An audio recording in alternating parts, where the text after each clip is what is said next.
c'est important. Je vous remercie. Nous revenons, nous ne quittons pas le personnel, mais nous parlons plus particulièrement de la filière police municipale, parce que tout à l'heure, je parlais du RIFSET. Or, le RIFSET ne s'applique pas, c'est pas nous, ne s'applique pas à la police municipale. Donc on a là aussi engagé une négociation avec les représentants du personnel de la police municipale, et on a conclu à une refonte du régime indemnitaire. Je laisse M. Michela la présenter. Monsieur le maire, vous avez dit beaucoup. Il s'agit effectivement d'une refonte du régime indemnitaire dans l'intérêt de la police municipale, puisque ça permet effectivement d'améliorer les conditions matérielles et financières donc, de ces policiers, justement parce qu'ils ne bénéficient pas du RIPSEP. Et nous avons donc actionné ce levier qui s'appelle l'IAT pour améliorer, alors de façon proportionnée et selon les missions, comme vous avez pu le voir certainement sur le tableau un peu technique qui est joint et qu'on pourra vous expliquer si vous avez des questions.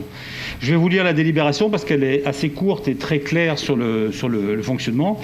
Donc la collectivité a engagé une réflexion visant à réviser les conditions d'attribution du régime indemnitaire des agents relevant de la filière de la police municipale, afin donc de valoriser les fonctions exercées au quotidien et d'assurer une reconnaissance du travail accompli tout en maintenant l'engagement du personnel.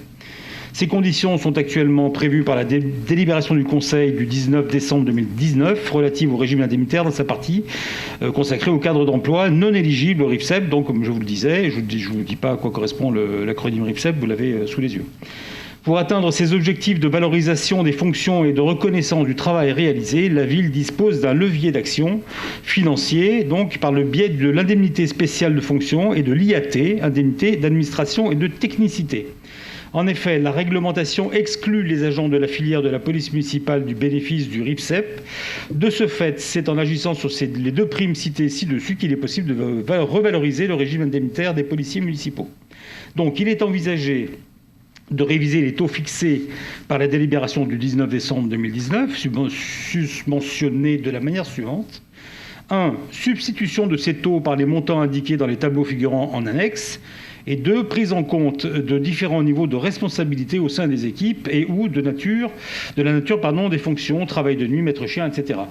Autrement dit, ce n'est pas la même chose pour tout le monde de façon indéterminée. Il s'agit bien de l'attribuer à des fonctions et à des responsabilités et des compétences assumées par les agents. Et enfin, 3, prise en compte des situations particulières, comme je vous le disais, difficultés de recrutement, on en parlait tout à l'heure, c'est-à-dire que pour recruter des policiers municipaux, nous sommes dans un contexte extrêmement concurrentiel où les communes recrutent beaucoup de policiers, donc les candidats ont un choix possible qui est important, ce qui fait que nous n'avons pas toujours la facilité de recruter comme on le voudrait, même si en ce moment, puisque la question pourrait être posée, sur les 29 postes existants, nous en sommes a priori, on touche du bois parce que ce n'est pas tout à fait terminé, mais à 27 pourvus. Il y en a 2 encore qui sont à pourvoir. On continue le recrutement et on espère que ces 2 postes seront pourvus rapidement. Donc je disais, situation particulière et missions spécifiques autres, notamment celles prévues par la délibération toujours la fameuse du 19 décembre 2019, régisseur, assistant de prévention, tuteur ou maître de stage. Dans les cas prévus au 3, ci-dessus, il pourra être dérogé aux coefficients liés à l'IAT fixés dans la dite délibération, en les faisant varier individuellement dans la limite du plafond réglementaire. Je vous passe ceci exposé vu, pour arriver donc à l'objet de la délibération, qui est de faire bénéficier, il vous est proposé, chers collègues, donc, de faire bénéficier à compter du 1er janvier 2022 les agents de la filière de la police municipale d'une refonte de leur régime indemnitaire actuel selon les modalités évoquées ci-dessus et les tableaux figurant en annexe. Ceci abroge et remplace l'annexe 5 de la délibération sur le RIFSEP relative aux dispositions applicables à la filière de la police municipale, et les crédits correspondants à cette dépense seront inscrits au budget de la ville. Merci. Madame Ecker. Une petite question concernant cette IAT. Est-ce qu'elle rentre dans le calcul de la retraite ? Si c'est une indemnité, je ne pense pas, mais... Voilà. Bien sûr. Comme toutes les primes de la fonction publique. Oui, c'est ça, c'est le principe. C'est-à-dire qu'on valorise des personnes grâce à une prime, mais le jour où ils sont à la retraite, finalement, ce n'est pas pris en compte. Donc ils se retrouvent avec une retraite qui est toute petite. puisqu'elle correspond simplement à ce qui touche tous les mois, quoi. Et cette indemnité ne rentre pas dedans. Comme tous les fonctionnaires. Je partage bien votre souci. Là, je partage bien ça. Et pour avoir été fonctionnaire, je pense que les primes devraient être inclus dans le droit à la retraite, le calcul de la retraite. Malheureusement, ce n'est pas le cas. Et j'espère qu'on participera un jour ensemble à une réforme de la fonction publique qui ira dans ce sens-là. Ce sera une bonne chose. Mais ce ne serait pas que la fonction publique à ce moment-là. Oui, non, mais sur les primes, c'est surtout la fonction publique où ça ne rentre pas dans le calcul de la retraite. Monsieur Gaconnet. Oui, non, mais ça va, voilà, ça va dans le bon sens. C'est vrai que ce soir, on a, à part peut-être sur les vacances, enfin sur les horaires annuels, mais c'est vrai qu'entre ça, le CNAS, voilà, on a tous cette même volonté de vouloir garder nos agents le plus longtemps possible. C'est vrai qu'il y a eu un gros turnover au sein de la police municipale ces 2 dernières années, et je crois que c'est un des postes, mais je peux sans faire offense aux autres postes de la ville, mais c'est vrai que c'est celui où le contact avec la population est important, et où justement ces personnes qui sont identifiées, où le lien se crée entre des agents présents depuis plusieurs années. C'est vrai que s'il y a qu'un turnover de policiers municipaux, le lien ne se crée pas, et je pense que ça peut faire partie en tout cas, cette solution-là, même si c'est pas non plus, voilà, on aimerait toujours plus, mais après, voilà, on est aussi lié aux finances et au tableau d'évolution. Mais en tout cas, voilà, ça va dans le bon sens, et j'espère qu'avec le CNAS en plus, on arrive à conserver un peu plus nos agents, y compris les policiers municipaux. Je vous remercie. Je pense que c'est surtout maintenant un problème de règles et de statut, parce qu'on est allé là, voilà, à peu près, et on n'a pas regardé, on n'a pas freiné sur les finances. Hein. On est allé à tout ce que l'on pouvait faire avec une logique. Hein. Par exemple, une petite minorité de policiers municipaux souhaitait que tout le monde ait la même prime. D'un commun accord, et majoritairement en accord avec les policiers municipaux, on a estimé que y avait des responsabilités, il y avait des rôles différents, et que cette prime, elle était aussi affectée en fonction de ses responsabilités ou des cas, des situations particulières. Sur le petit débat qu'on a eu, même majoritairement dans le dialogue social, c'est bien ce qui vous est proposé qui a été voté par les syndicats des policiers. Voilà, je vous propose donc, s'il n'y a pas d'autres éléments, de voter cette IAT. Est-ce qu'il y a des votes contre, des abstentions? Merci. Il nous reste un point concernant les ressources humaines. Marilyn, c'est la revalorisation, là encore, de la rémunération des agents recenseurs. Voilà, donc depuis 2004, les actions de recensement ont changé. Les communes de plus de 10 000 habitants font l'objet d'une enquête annuelle auprès d'un échantillon de 8% de la population. Et bien que le recensement soit de la responsabilité de l'État, la commune, elle, est responsable de l'organisation de ce recensement et du recrutement des agents recenseurs. Et la qualité des agents recenseurs conditionne aussi la réussite de la collecte des données. Donc, on a intérêt à avoir des personnes qui travaillent bien. Et il se trouve que leur rémunération n'avait pas été augmentée depuis janvier 2014. On vous propose donc une revalorisation qui porterait, je crois que vous avez les chiffres, chaque feuille de logement qui serait remplie rapporterait 0,90 centimes à l'agent au lieu de 0,85, 1,60 par bulletin individuel au lieu de 1,35. Enfin voilà, globalement, il y a aussi de l'argent pour les 2 séances de formation et une prime.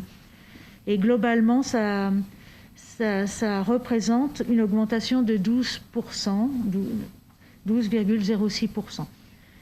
Voilà ce qui est proposé au conseil municipal. Ça nous met aussi un petit peu plus en rapport avec les collectivités avoisinantes, et sans toujours vouloir se comparer, c'est quand même bien de ne pas être trop différent.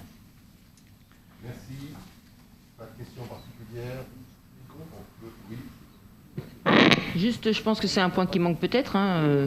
Les sommes qui vont être estimées et correspondre à ces dépenses-là, sont-elles inscrites au budget de la ville? Oui, forcément. Ah, c'est pas marqué. Je regarde mon directeur général des services. Merci de nous faire remarquer. Mais il est à noter qu'on reçoit une somme de compensation de la part de l'État. Donc il y a peut-être un différentiel, mais ouais. C'est un peu particulier, mais on est d'accord. Est-ce qu'il y a des votes contre, des abstentions? Merci. On passe au bon de naissance qui permet l'ouverture d'un livret A. Monsieur Abicher, c'est pour mettre en place, renouveler cette action. Oui, ce bon prend la forme d'un chèque cadeau qui est remis par l'officier d'état civil aux parents lors de leur passage à l'hôtel de ville. Ces derniers peuvent ensuite se présenter dans une agence de la Caisse d'épargne pour solliciter l'ouverture d'un compte livret A. La dernière convention établie en 2018 est arrivée à échéance. Donc, on vous propose de renouveler cette convention avec les mêmes montants que la précédente de 2018, c'est-à-dire que le bon de naissance s'élève à 34 €, 14 € pris en charge par la ville d'Annemasse et 20 € pris en charge par la Caisse d'épargne. Et cela concerne, c'est important de le savoir, les nouveau-nés demeurant sur la commune d'Annemasse, même s'ils ne sont pas nés à Annemasse, mais s'ils demeurent à Annemasse. S'ils sont déclarés à Annemasse, ils y ont droit. Voilà, on vous propose de renouveler cette convention que vous avez par ailleurs dans vos dossiers. Merci beaucoup, je les connais. Oui, je ne me souvenais pas qu'on avait voté ça en 2018, j'étais peut-être absent. Si. Mais c'est vrai que je suis toujours étonné qu'une mairie de gauche favorise le capitalisme d'un établissement bancaire. Bon, je savais que cette petite phrase provoquerait un rictus de la part de Michel Boucher, mais non. On se connaît par cœur maintenant, mais non, c'est vrai que c'est s'il y en a quelques-uns qui ont travaillé dans des établissements bancaires, on sait tous comment cela s'appelle. Ça s'appelle ni plus ni moins qu'être un apporteur d'affaires. Non, alors, justement, si vous avez lu la Convention, il y a à peu près les 2/3 de la Convention qui concernent des règles, justement, pour bien dire qu'on n'est pas les apporteurs d'affaires, pour bien dire qu'on ne fait pas de publicité pour l'un pour l'autre, pour bien dire que ce n'est pas exclusif avec cet établissement-là. Enfin, lisez bien la Convention, tout ce genre de questions, on a essayé de... Et en fait, je l'ai lu, M. Bichère, donc vous êtes en train de me dire que si j'ai ça et que je vais à la Société Générale, ça marche? Non, on peut très bien établir une nouvelle convention, une deuxième convention avec la Société Générale, si vous voulez. Parce que le but, c'est quand même comme ça, on les a fait, pour les enfants d'Annemasse. Donc si on peut leur donner plus avec une autre banque, pourquoi pas? Ce que je veux dire par là, c'est vrai que c'est plutôt... voilà, c'est un business, que vous le vouliez ou non. C'est un business qui permet à la Caisse d'épargne, même si elle est en face du bureau, enfin en face de la mairie, de récupérer des nouveaux clients. Voilà, et que vous vouliez ou non, vous faire 3-4 pages d'annexes ou de contrats, ça s'appelle pour moi être un apporteur d'affaires. Eh bien, écoutez, les Annemassiens et les jeunes parents qui ont droit à ce bon jugeront, estimeront vos propos. Monsieur Boucher, pour répondre sur le capitalisme. Oh non, je ne vais pas répondre sur le capitalisme, je vais répondre sur le livret A, qui est un produit intéressant pour le logement social, M. Gaconnet, vous le savez. Donc voilà, bon, si on y voit un petit... Enfin, on pourrait se passer de cette convention, il n'y a pas de souci. Après, je pense qu'elle existait, il n'y a pas... Enfin, moi, je ne vois pas pourquoi on la remettrait en cause. Et encore une fois... Le livret A est un produit intéressant, pas forcément en termes de rapport pour celui qui dépose dessus, mais il est intéressant en tout cas pour le logement social, puisqu'il permet il permet de sortir du logement social.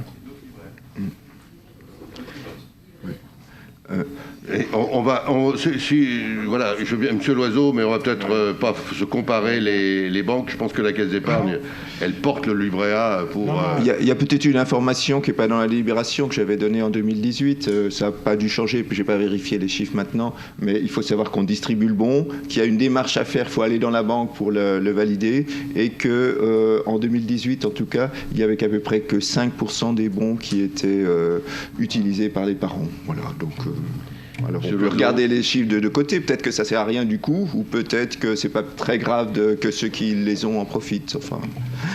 Oui, on aurait pu faire cette convention avec à peu près toutes les banques de la place pour garder une certaine équité commerciale. On n'est pas du tout contre le fait d'encourager la naissance ou donner une prime à la naissance. Ça, c'est pas le problème. Le seul problème, c'est qu'un livret A, on n'en ouvre qu'un seul. C'est-à-dire qu'il est unique. Donc une fois qu'on est engagé dans ce produit-là, on ne va pas dans une autre banque où c'est plus difficile de déménager. Bien sûr, les démarches sont toujours possibles. Voilà, donc il y a un engagement commercial qui est fait ici. Je comprends que vous n'aimez pas la caisse d'épargne. Bon, bah tant pis. Tant pis. Non, on est pour l'égalité. Voilà. Eh bien, écoutez, j'attends que les autres banques viennent nous voir et nous proposent quelque chose d'intéressant, puis on verra bien. En attendant, je vous propose qu'on vote ce document-là, cet accord-là, parce que c'est quand même, dans l'intérêt des enfants et des familles, de savoir, voilà, c'est un geste que la ville fait bien volontiers avec la caisse d'épargne. On peut le faire avec d'autres, avec la caisse d'épargne vis-à-vis des familles. Et moi, je souhaite qu'on puisse continuer ce geste qui salue les nouveau-nés d'Annemasse. Est-ce qu'il y a des votes contre ? Un vote contre. Oui, bah, attendez, je suis en train de le dire. Je sais compter. Monsieur Jadel, Monsieur Loiseau et Madame Meka. Et avec les procurations. Bien évidemment. Merci. Abstention. Je vous propose de passer. Et abstention de Monsieur Gaconnet. Voilà, c'est pour ça que c'est moins radical. Ou alors, il aime mieux la caisse d'épargne. Il préfère la caisse d'épargne. Il a un livret A à la caisse d'épargne.